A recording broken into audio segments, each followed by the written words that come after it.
Yezid bir yerə gəlib çatmışdı. Ömər Səd bir yerə gəlib çatmışdı.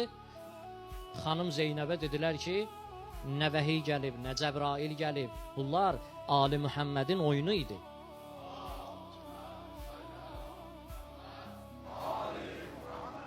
Həzrət Xanım Zeynəb salamullahi aleyha bir ayə oxudu Qurandan. Buyurdu, onlar günah elədikcə, günah üstündən günah eləyərlər, sonra Allahı inkar eləyərlər. Yəni günah üstündən günah, nəticə etibarı ilə gələcəksən, Allahı inkar eləyəcəksən. Bu yerə səni götürəcək, şeytanın işi oracan götürmək idi.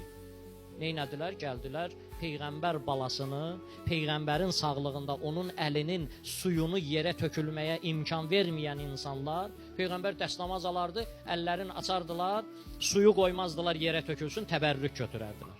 İndi Peyğəmbər balası ilə düşməndilər. Bunun bir hissəsi qorxaqdır. Bunun bir hissəsi dünya düşkünüdür. Bunun bir hissəsi nədir? Müqəddəs, yalancı, müqəddəsbaz dindarlardır. Bunun bir hissəsi cahillərdir.